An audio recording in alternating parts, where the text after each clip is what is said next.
Y sí, yo soy fan y Mandelbaum. A mí me pones un rock and roll, pendejo. Uy, se Vamos al puso aire. áspera en un... perdón. Estábamos hablando... Estamos hablando de otra cosa, perdón. Sí, hace un ratito les pedimos disculpas. Estábamos hablando hace un ratito de imágenes que no dejan de sorprendernos, que son las imágenes de Afganistán, gente colgada a un avión. Eso es como el titular que pondríamos si quisiéramos hacer como la nota más clickbaitera del mercado. Sí, Por un lado, el título de Haddad, el título que Haddad te cambia por otro y te pone te pone gente subida, gente colgada de un avión. Gente colgada de un avión que, a ver, en algún punto no parece una buena idea, ¿no? Digamos. No, colgarse un avión, o sea, lo que viene del otro lado tiene que ser muy, muy, muy picante para que vos te termine colgando un avión, porque claro. La verdad que Entonces, las chances son bajitas. Claro, entonces la pregunta que surge es, ¿qué es lo tan picante que está sucediendo como para que gente se cuelgue de un avión? Cada vez que hablamos de países que están lejos nuestro, nos cuesta entender los conflictos porque muchas veces acarrean años y años de historia donde nosotros no les prestamos atención, entonces querer enterarnos leyendo una sola nota en un diario es muy difícil. Entonces para eso lo llamamos a Andy Flores, que es nuestra referencia. Cada vez que tenemos un problema que no entendemos, Ale le escribe a Andy: Andy, bienvenido a Queridos Humanos, gracias por un feriado hacernos esta gauchada. ¿Qué tal, cómo andan? Gracias por llamarme. No importa que sea feriado, está bien, es un lindo día, así de paso aprovecho. ¿Qué estabas haciendo? ¿Cómo venía tu feriado? Claro, ¿cómo venía?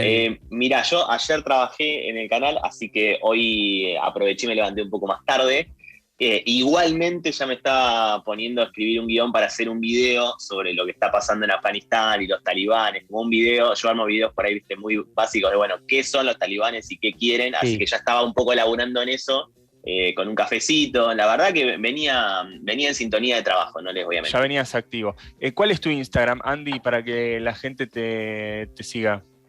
Ahí me pueden seguir en @soy.andyflores, Andy con Y, soy.andyflores, y ahí yo voy subiendo videos de IGTV, stories, voy tratando de simplificar algunos conflictos que a veces se nos hacen medio inabarcables y la idea es poder contarlos en un lenguaje más sencillo. Viste, Andy, Perfecto. que yo estábamos hablando antes de que en los principales noticieros parece no ser tanto parte de la agenda, ¿viste? No sé si es que no, para mí no garpa tanto en rating a la doña Rosa del noticiero que quiere ver más, ¿viste? Casos de corrupción en la Argentina, elecciones, ¿viste? Como que, pero a veces, boludo, explota una bomba en Israel y pasa la noticia, pasa así chiquitita en los noticieros y después estamos hablando 2 horas de Messi en el PSG. Sí. Yo creo que hay un efecto de eso que se empezó a romper por ahí un poquito con el COVID, que nos llevó a tener de repente corresponsales en un montón de lugares y hablar más de lo que pasa en el mundo. Pero igualmente sí, yo creo que es muy chico el espacio que se le da a la política internacional muchas veces en los medios. Digo, hubo un terremoto en Haití, ponele, no fue algo que todo el mundo está hablando. Y esto de los talibanes, yo creo que gracias a la imagen esa que ustedes contaban recién, de gente trepándose a un avión como si fuera un tren para poder huir de lo que estaba pasando, creo que eso llama la atención y muchas veces permite que los medios, por lo menos la tele, que requiere esa cosa, ese impacto audiovisual, se empiece a hablar más. Pero Andy, vos que laburás en la tele y que conocés el medio, ¿qué análisis haces de eso de que nos cueste como empatizar con...? Porque en definitiva, digo, son cosas que después terminan pasando acá a veces. Claro, hay una sensación como de que no somos nosotros, el mundo no es de todos. No es nuestro, Argentina, ¿viste? Me importa Argentina. ¿Entendés? Si hay algo que decís, bueno, pero se está prendiendo fuego África y te dicen, bueno, sí, pero qué sé yo, ¿viste cómo son los africanos? ¿Okay? Es como que a la gente no le importa, boludo. Realmente decís, pero es el planeta. África siempre fue un quilombo. Fue un quilombo. Yo creo que también tiene que ver con quizás un poco, sí, por interés, pero también por otro lado, como suponer que no interesa. Yo creo que también está eso, ¿viste? Como de ir a lo seguro. Bueno, con esto sí, sabemos que tenemos sí o sí el interés, vamos por ahí. Y a veces estos temas, capaz con el calentamiento global, es otra ventana como para meterse en las cosas estas. Como uno habla de calentamiento global y es inevitable hablar de lo que pasa en todo el mundo. No te puedes quedar solo con Argentina. Pero sí es cierto, yo creo que viene por ese lado. A veces viene la idea de, no, pero si yo ya nombro Kandahar, una ciudad de Afganistán y no, pero ya no la conocen, ya escuchan un nombre que no es conocido y quizás no quieren ver más. Y yo creo que al contrario, que a veces llama más la atención. Mirá Claro. esto, Andy, pará, mirá. Hay uno que pasa corriendo, sonríe y saluda. Es verdad. Me llamó mucho la atención que haya uno que en pleno caos sonríe y saluda a cámara así como diciendo, saluda a mi vieja. ¿Podemos entrar en esta situación a ver qué es lo que está pasando? ¿A dónde iba ese avión puntualmente? A ver, esos son aviones que empezaron a evacuar a las personas, trabajadores de la Embajada de Estados Unidos y civiles que lograron entrar al aeropuerto. La gran mayoría de la gente no pudo entrar al aeropuerto, era una zona súper custodiada, de hecho estaban los militares estadounidenses disparando, hubo 2 muertos. Es una zona, la del aeropuerto, en donde en principio iba a haber un vuelo, después hubo otro vuelo que salió con más gente, helicópteros que salían de la Embajada de Estados Unidos, lo cual era una imagen fuerte de ver, hacía acordar mucho a la retirada de Vietnam. De hecho, el secretario de Estado de Estados Unidos dijo esa frase, ¿viste? ¿Cómo decir que se pudrió todo sin decir que se pudrió todo? Dijo, esto no es igual a lo que pasó en Vietnam, pero la imagen era muy fuerte. Es solo muy, muy, muy, muy parecido. ¿Y qué llevaban los helicópteros? ¿Las últimas tropas que quedaban en Afganistán o diplomáticos? Había O ambos. diplomáticos, había civiles que colaboraron con el gobierno que se estaba derrumbando, y también tengan en cuenta que Estados Unidos tenía, por lo menos hasta ahora, la idea de mandar 3.000 militares más, que iban a llegar hoy a la mañana, pero que no llegaron porque el aeropuerto estaba como lo estamos mostrando ahora, así que no pudieron bajar ahí. Buen Iba a timing. mandar... Ya, sí, pero lo que pasa es que esto es una derrota muy grande para Estados Unidos, porque primero nadie se lo veía venir tan rápido, en tan poco tiempo, que los talibanes tomaran Kabul y estén adentro del Palacio de Gobierno, un poquito más de 10 días, pero nada más, desde la retirada de las tropas de Estados Unidos. Y no sé, esto ya pasó en la historia, cosas parecidas, porque cuando los soviéticos se van de Afganistán, Afganistán tuvo invasiones de todo tipo. Cuando los soviéticos se van de Afganistán, el gobierno que queda, ese gobierno que queda en Afganistán, dura 3 años más. Acá Estados Unidos no terminó de irse y el gobierno cayó y los talibanes tomaron las capitales. Yo quiero saber desde un poquito más atrás, desde aquella invasión de Estados Unidos, que fue, creo que después del 11 de septiembre, no sé si cuando fueron para Afganistán fue en 2003 o no, 2 años después del 11 de septiembre fue que llevaron todas las tropas para Afganistán. A ver, después del 11 de septiembre lo que dice Estados Unidos es vamos a tener una política que se conoció mundialmente como la guerra contra el terrorismo. Invaden Afganistán. Lo que pasa es que es una guerra que es la más larga de Estados Unidos y la segunda más cara. Tiene esos 2 récords. No lograron jamás poder, entre comillas, terminar con los talibanes o volverlos un actor marginal. Siempre los talibanes estuvieron ahí y fue una guerra muy costosa en cuanto a vidas humanas, y no lograron desplazarlos de... Y el presupuesto, ¿no es cierto? Porque el presupuesto, yo vi un reality de que mostraba cómo vivían las tropas que estaban en Afganistán, y boludo, hasta la comida tenía tipo langostinos, ¿entendés? Como decirte que tenían y bajaban vehículos todos los días nuevos, tenían una pileta para nadar, tenían un club de deportes para jugar, para hacer deportes los soldados, todo que lo instaló todo Estados Unidos en la mitad del desierto, y decís, el presupuesto de guerra que se está manejando ahí ya es como desmedido directamente. Sí, y spoiler alert, todos esos vehículos y armas de fuego que había llevado Estados Unidos, ahora las tienen los talibanes, porque gran parte de eso había quedado, y leía recién un reporte del New York Times que hablaba de, armas, vehículos blindados, helicópteros, que los talibanes los están tomando porque quedaron, obviamente, todavía en el lugar. Estados Unidos no se había terminado de ir.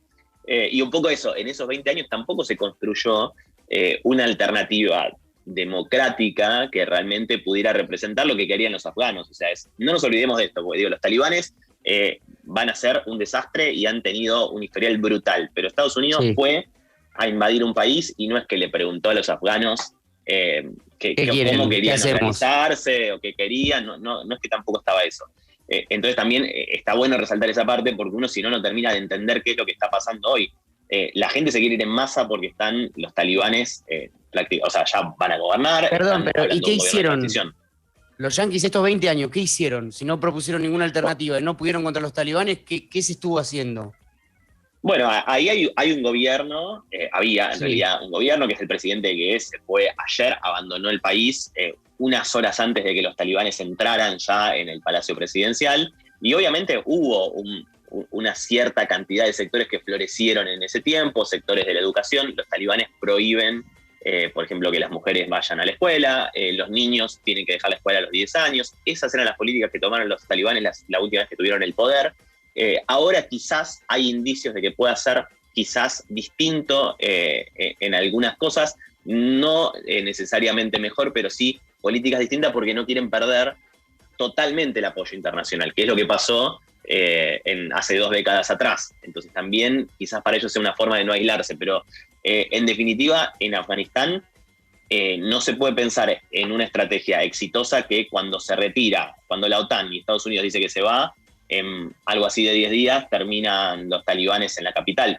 Y algunas de las imágenes que se ven en donde la gente victorea a los talibanes que estaban entrando en las ciudades, también tiene una explicación que no significa que estén todos de acuerdo con ellos, sino que también es una estrategia de supervivencia. Eso también lo resaltan mucho de los corresponsales que están allá. Es como, bueno, la gente también tiene que sobrevivir de alguna manera, y cuando ve que el que está tomando el poder, en este caso son los talibanes, bueno, vamos ahí, mostremos apoyo, porque si no, nos van a matar. O sea, fueron casa por casa a buscar a partidarios del gobierno anterior para llevarlos a una cárcel o para el peor de los destinos. Che, Andy, vuelvo un poco a lo de Estados Unidos, y quizás es una pregunta ingenua.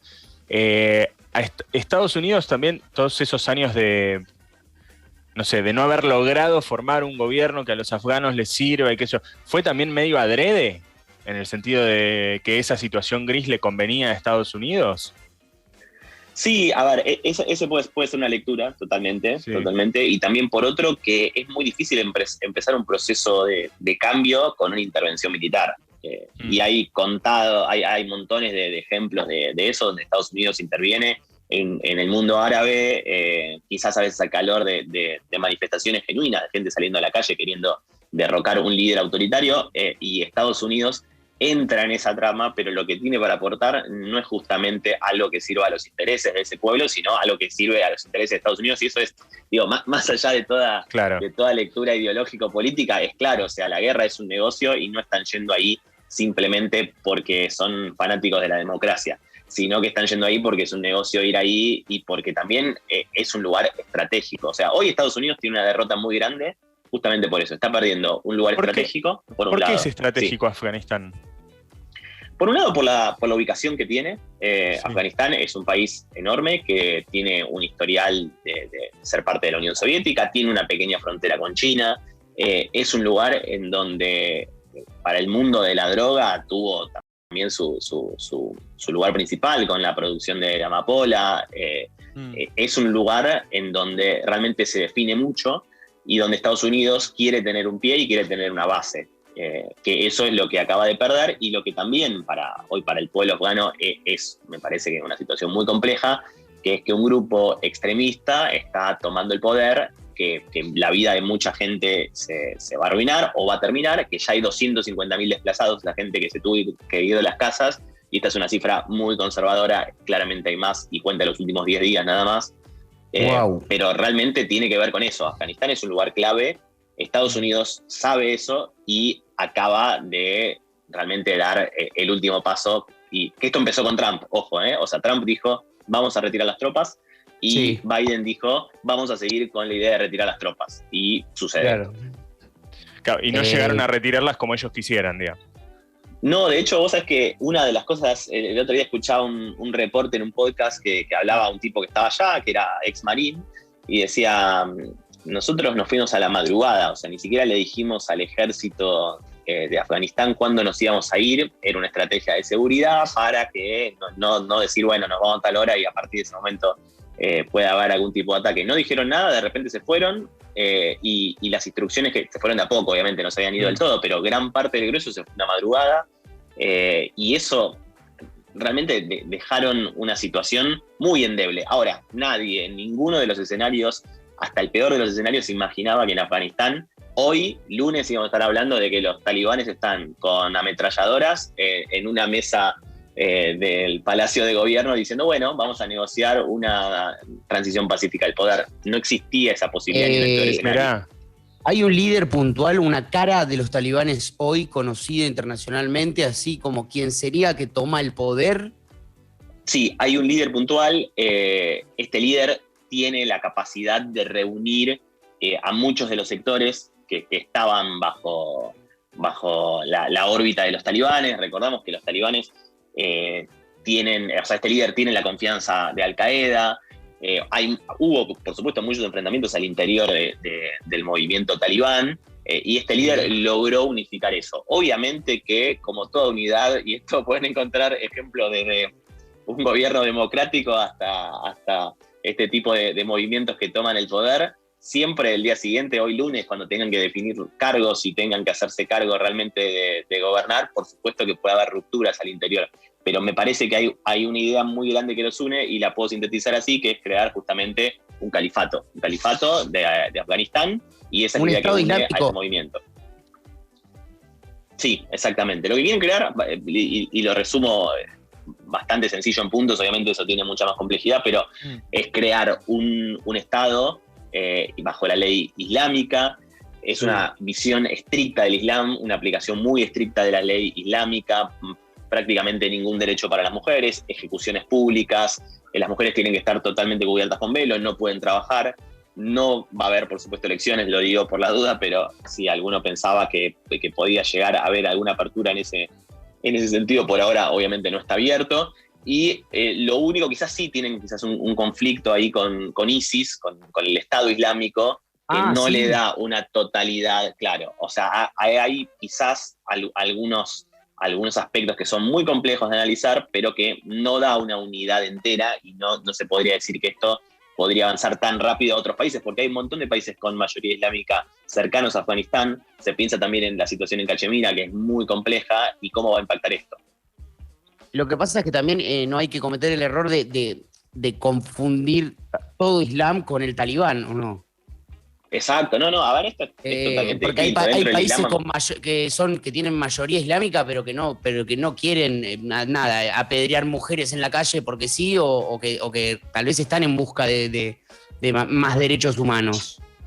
Totalmente, de hecho en el mismo Afganistán, mucha de la gente que estaba ahí, y uno podía leer los testimonios, no es que eran fanáticos de Estados Unidos.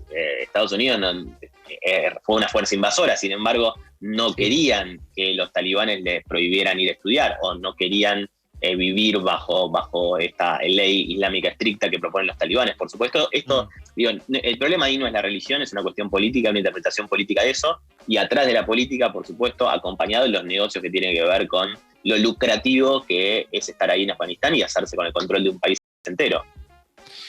Andy, sí. Nada, dale vos, Luqui. ¿Y qué se espera, digamos, ahora? ¿Esto es como una cuestión ya terminada, digamos, los talibanes tomaron el poder? Ya está. Sí, o sea... Pasemos la página y vamos a ver, volvamos a Siria a ver qué onda. Hay un capítulo muy grande de qué se espera, que es... Vamos a ponernos imagínense que toman el poder de un lugar, llegan, se meten en el Palacio de Gobierno, listo, la parte militar está. Tienen el control, lo que empezaron a hacer es hacerse el control de la policía, agarran las camionetas de la policía, le cambian los uniformes a los policías, le cambian la bandera, es una bandera blanca con letras negras, empiezan a tomar los puestos del Estado, fueron casa por casa en Kandahar diciendo, usted es funcionario del Estado, vaya a trabajar hoy mismo, porque si no, va a la cárcel. Evitar los saqueos, esa es toda la primera estrategia que hicieron los talibanes, hoy lunes, o sea, el primer día, y después el reconocimiento internacional. ¿Quién va a reconocer al Estado talibán? O sea, un Estado bajo el régimen talibán. Bueno, ahí es donde se empieza a jugar, y ahí también va a depender. Por ejemplo, Rusia dijo, no voy a decir que no lo reconozco, voy a ver si lo reconozco según lo que pase en estos días. Eso se traduce en, vamos a ver qué hacen los talibanes. Si hoy hacen una masacre y terminan asesinando a todos los que están en el aeropuerto queriendo salir de Afganistán, no los va a reconocer nadie, y eso es muy complejo, y ellos lo saben, porque necesitan apoyo internacional para reconstruir Afganistán, para reconstruir un país que tuvo 20 años de guerra, y que ellos saben que van a necesitar apoyo de otros países. ¿Lo han tenido en algún momento, el apoyo de otros países?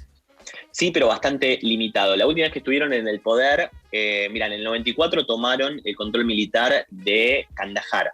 En el 96 llegaron a la capital de Afganistán, de Kabul. Y en ese momento, para el 98, tenían, yo ahí había detallado, Pakistán, Arabia Saudí y los Emiratos Árabes eran los únicos que reconocían el gobierno de Talibán. O sea, 3 países. Claro. Ahora, Pakistán, Arabia Saudí es un país con muchísimos recursos petroleros y muchísimo dinero. No es menor que te apoye Arabia Saudí y Emiratos Árabes Unidos.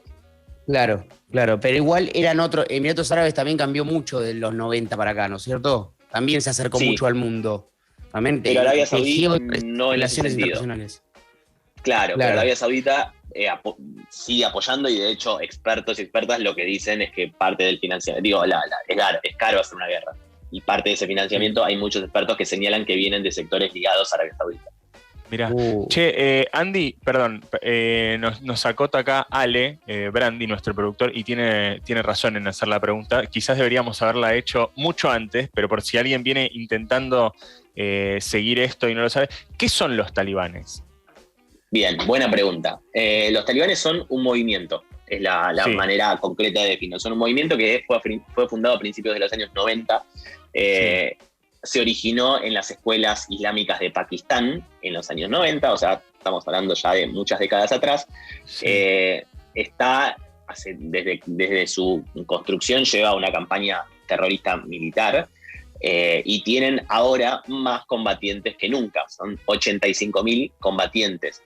Uno se tiene que preguntar también en esa construcción de este movimiento talibán que quiere llevar una forma estricta del Islam suní al poder, una interpretación estricta del islamismo suní, lo que quiere es poder gobernar Afganistán, que es lo primero que acaba de lograr, y por supuesto ganar más gente y ganar más influencia en la región.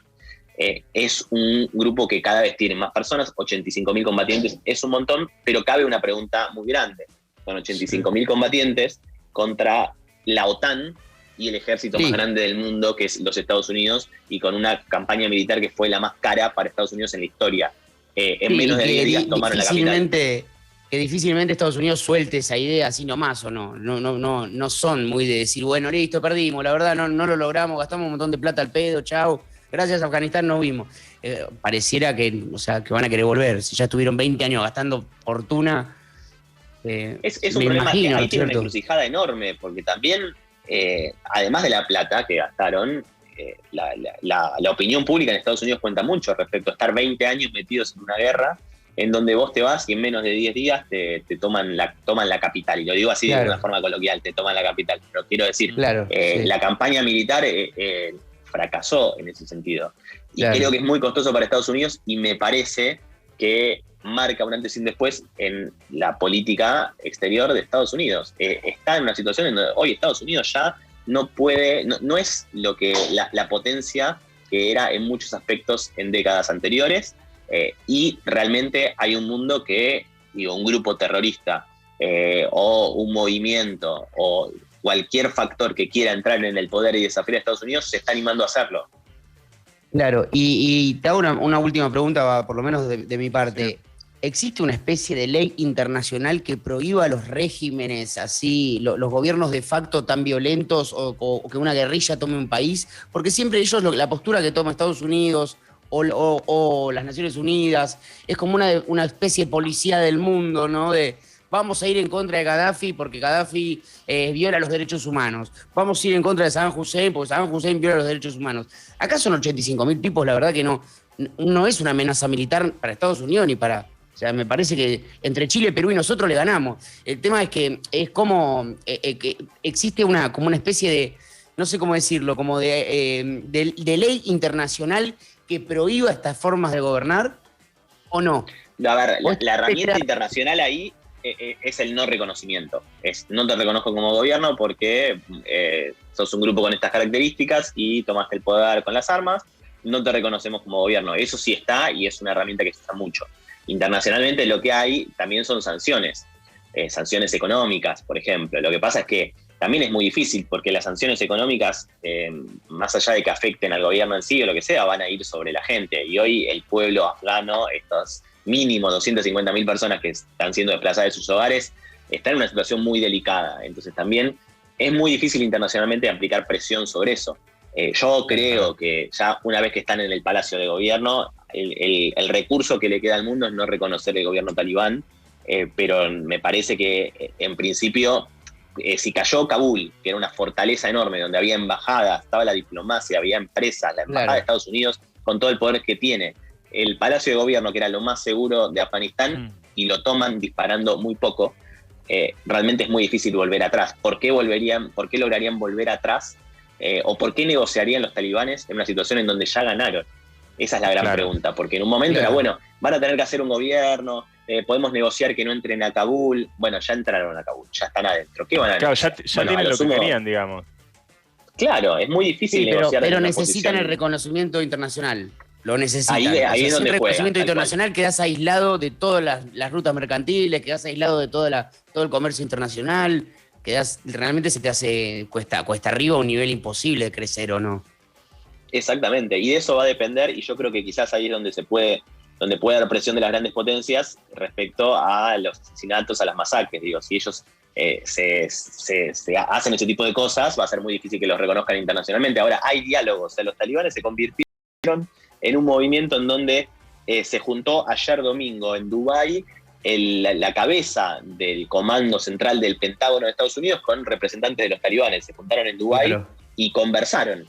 Y dijeron, bueno, Estados Unidos dijo, no queremos que interfieras con la evacuación en el aeropuerto de el personal de embajada. Y del otro lado, los talibanes también no trascendió esa parte, pero habrán planteado sus requisitos. Digo, los talibanes se transformaron en un movimiento con el cual se juntan, conversan y negocian, lo cual los vuelve mucho más peligrosos que antes, porque ya no van a estar aislados, o por lo menos esa es su intención, no van a estar tan aislados como estaban hace 2 décadas. Claro. Andy, clarísimo, loco. Te agradecemos muchísimo. Has contestado todas nuestras preguntas. Si ustedes tienen más... Y laburó por nosotros, boludo, porque nosotros estábamos re vagos, estábamos re en una ahí flotando en el aire y dijimos, che, alguien que esté laburando hoy fuerte, que ya esté con todo el guión armado, todo. Y Andy Flores, boludo, debe estar laburando. Lo llamamos y hizo media hora de programa él. Excelente. Andy, gracias. @soy.Andy Flores con Y.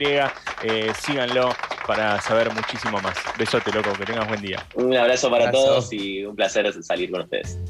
Chau, chicos.